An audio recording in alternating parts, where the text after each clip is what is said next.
A while I was in denial about it, and I would have said that, you know, I'm not an escort, I'm not a sex worker, I'm not a sugar baby. In reality, I think the term casual sex worker fits me the best. Sugar baby is someone who just takes money off a guy and gives them what they want. I think I'm the type of person who anyone can do whatever they want to do. It's entirely up to them. Personally, I wouldn't do it, but it's an entirely personal preference, and I wouldn't say anything against someone who would choose to. I wouldn't do it personally. Maybe I would if I was desolate, but I wouldn't choose to do it. I've never been in this situation. I think I'd like to think I wouldn't, because I think no one should have to feel in that desperate of a position. I guess it kind of started 3 years ago when I started selling my underwear, which I guess is a typical kind of gateway into being an escort or a casual sex worker. I sold my underwear on Craigslist, and well, for quite little money, but back then it was enough to keep me going, I guess. And the kind of men that you get in contact with through that, they often ask for more. If I do more at the time, my boundaries were not to do anything past that. No physical contact, no meeting in person or anything.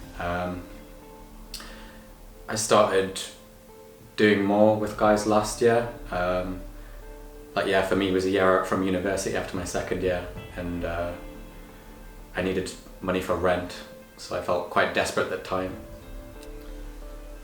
In terms of advertising myself, how I've done it has definitely changed over time.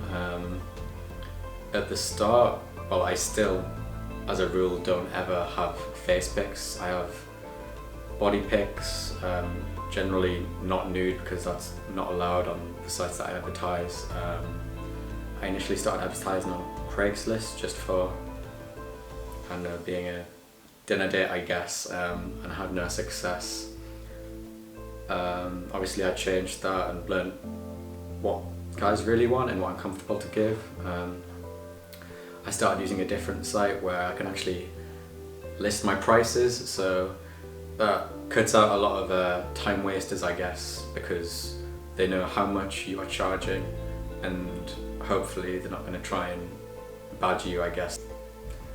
My prices have changed over time with how confident I am in myself, and I guess, yeah, well, it's an odd thing to perceive the value of your body for a certain amount of time with a stranger. You have to compare. Well, the best thing to do is not compare yourself to other escorts and sex workers, because I don't know, there's a market for different tastes, and it doesn't really help you to go off what you assume to be attractive to everybody, because that's probably not the case. And very often with men who are paying for sex, anybody who is more attractive than them, they're probably into. I think when I started doing it last year, there was an element of desperation because I was struggling to pay rent, and even if I did make my rent money, then it would only just be by the skin of my teeth. So there was a sense essentially that I wouldn't do this if I didn't have to. I'm more comfortable doing it now because now that I have my student loan again, that's a base. Anything that I'm doing now, it's building on top. It's stuff that makes my life easier rather than just getting by. So that's the difference in desperation. It's definitely an important distinction. Obviously, safety is quite a big issue when you get into this, because often you get into contact with guys and they want to remain anonymous. Some of them are married and want to remain discreet. Some of them just want to use you for pictures or videos and not actually send you money. And I've met a couple of guys in the past who do what I do, both of which have told me, you know, if you're going to meet somebody, preferably get them to send you a face picture, so there's some kind of like bond of trust there. Set prices before. If they're going to pick you up in their car, get their reg plate. Don't be afraid to ask. I think when you get into it, because you're providing a service, you don't want to upset this guy in any way. But really, what comes first is your safety. There's plenty of dodgy guys out there, and I think I've done a good job of avoiding them.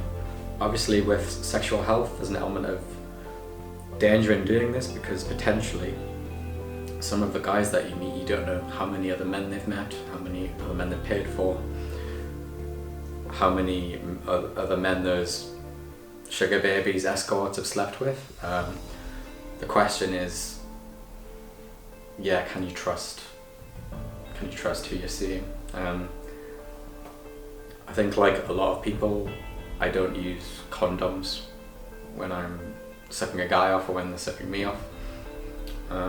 So there is an element of danger there. Does that ever scare you, Joe? That, Does it ever put you off? that worries me sometimes. But there's almost like a suspension of belief where I'll tell myself that I'm okay, and I'll just go for regular checkups to make sure that I don't have anything for a long time. Whether I'll do this past university or not, I can't say for sure right now. I think honestly it depends on how comfortable I am continuing to do it, because at the moment the money helps me get by, live a little better at university. I've got quite good graduate prospects, I'd say, from my degree, so if I get a job after university and it pays quite well, then I'll probably pack it in and say I don't want to do this anymore, because at the end of the day it's sleeping with men that I don't find attractive.